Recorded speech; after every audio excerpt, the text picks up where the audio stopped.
Hello everyone, welcome to Samadhana classes. Let us see question number 10 of chapter motion. How can you describe a motion? Motion ಅನ್ನ ನಾವು ಹೇಗೆ describe ಮಾಡ್ಬೋದು? Fine. ಈಗ ನಾನು ಹೇಳ್ತೀನಿ, bus 5 kilometres ಹೋಗಿದೆ. Bus 5 kilometres ಹೋಗಿದೆ. ಎಲ್ಲಿಗೆ ಹೋಗಿದೆ, ಎಲ್ಲಿಂದ ಹೋಗಿದೆ, ಒಟ್ಟು 5 ಕಿಲೋಮೀಟರ್ಸ್ ಹೋಗಿದೆ ಅಂತ ಹೇಳೋದಾ? ಸರಿ, ನಾನು 2 ಕಿಲೋಮೀಟರ್ಸ್ ವಾಕ್ ಮಾಡ್ಕೊ ಬಂದೆ. ಎಲ್ಲಿಂದ 2 ಕಿಲೋಮೀಟರ್ ವಾಕ್ ಮಾಡ್ಕೊ ಬಂದ್ರಿ? ಮನೆಯಿಂದ ಬಂದ್ರ, ಸ್ಕೂಲಿಂದ ಬಂದ್ರ, ಗ್ರೌಂಡ್ ಇಂದ ಬಂದ್ರ, ಫ್ರೆಂಡ್ ಮನೆಯಿಂದ ಬಂದ್ರ, ರಿಲೇಟಿವ್ ಮನೆಯಿಂದ ಬಂದ್ರ? ಎಲ್ಲಿಂದ ಬಂದ್ರಿ ಗೊತ್ತಿಲ್ಲ. ಸೊ ಎಲ್ಲಿಂದ ಮೆಜರ್ ಮಾಡ್ತಿದ್ದೀರಿ ಮೋಷನ್ ಅನ್ನ? ಸರಿ, ಹಾಗಿದ್ರೆ ಮೋಷನ್ ಅನ್ನ ನಾವು ಡಿಸ್ಕ್ರೈಬ್ ಹೇಗ್ ಮಾಡ್ಬೋದು? To describe motion we need to specify a reference point an origin. ಒಂದು ರೆಫರೆನ್ಸ್ ಪಾಯಿಂಟ್ ಇರಬೇಕು, ಅದನ್ನ ನಾವು ಒರಿಜಿನ್ ಅಂತ ಕರಿತೀವಿ. ಒರಿಜಿನ್ ಇಲ್ಲ ಅಂದ್ರೆ, ಒಂದು ರೆಫರೆನ್ಸ್ ಪಾಯಿಂಟ್ ಇಲ್ಲ ಅಂದ್ರೆ ನಾವು ಕರೆಕ್ಟ್ ಆಗಿ ಮೋಷನ್ ಅನ್ನ ಡಿಸ್ಕ್ರೈಬ್ ಮಾಡ್ಲಿಕ್ಕೆ ಬರೋದಿಲ್ಲ.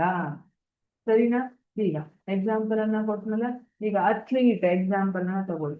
ಈಸ್ ರನ್ನಿಂಗ್ ರನ್ನಿಂಗ್ ರನ್ನಿಂಗ್ ಹಾಗಿದ್ರೆ 100 ಮೀಟರ್ ರನ್ನಿಂಗ್ ಅಂತ ಹೇಳ್ತೀವಿ. 100 ಮೀಟರ್ ಓಕೆ, ಒಂದ್ ಲೈನ್ ಎಳಿತೀರಿ, ಇಲ್ಲಿಂದ ಇಲ್ಲಿ ಒಂದ್ ಲೈನ್ ಎಳೆದಿರ್ತಾರೆ, ಅಲ್ಲಿ ಒಂದು ನೋಡುತ್ತೀರಿ ಗ್ರೌಂಡ್ ಅಲ್ಲಿ ಈ ತರ ಲೈನ್ ಎಳೆದಿರ್ತಾರೆ. ಸ್ಟಾರ್ಟಿಂಗ್ ಪಾಯಿಂಟ್ ಮತ್ತೆ ಎಂಡ್ ಪಾಯಿಂಟ್ ಇರುತ್ತೆ. ಫೈನ್. ಈಗ ಇಲ್ಲಿಂದ ಒಬ್ರು ಓಡಕ್ ಸ್ಟಾರ್ಟ್ ಮಾಡ್ತಾರೆ, ಇಲ್ಲಿ ಬಂದು ಸ್ಟಾಪ್ ಆಗ್ತಾರೆ. ಸರಿ, ಹಾಗಿದ್ರೆ ಇವರು 100 ಮೀಟರ್ ಓಡಿದ್ದಾರೆ ಅಂತ ನಾವು ಹೇಗೆ ಹೇಳ್ತೀವಿ?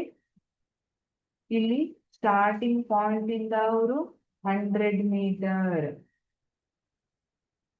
ಓಡಿ ಎಂಡ್ ಪಾಯಿಂಟ್ ಅನ್ನ ತಲುಪಿದ್ದಾರೆ. ಸೊ ಇದು ಸ್ಟಾರ್ಟಿಂಗ್ ಪಾಯಿಂಟ್ ಏನಿದೆ, ಇದನ್ನ ರೆಫರೆನ್ಸ್ ಪಾಯಿಂಟ್ ಅಂತ ಕನ್ಸಿಡರ್ ಮಾಡ್ತೀವಿ, ಇದನ್ನ ಒರಿಜಿನ್ ಅಂತ ಹೇಳಿರ್ತೀವಿ.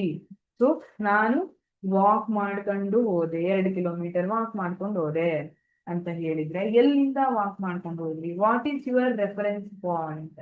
ಅದನ್ನ ಕರೆಕ್ಟ್ ಆಗಿ ಹೇಳಿದ್ರೆ ನಾವು ಮೋಷನ್ ಅನ್ನ ಡಿಸ್ಕ್ರೈಬ್ ಮಾಡಬಹುದು. To describe motion we need to specify a reference point. ಒಂದು ರೆಫರೆನ್ಸ್ ಪಾಯಿಂಟ್ ಇರುತ್ತಲ್ಲ, ಅದನ್ನ ಮೆನ್ಷನ್ ಮಾಡಬೇಕು. ಅದನ್ನ ಒರಿಜಿನ್ ಅಂತ ಕರೀತಾರೆ. Thank you.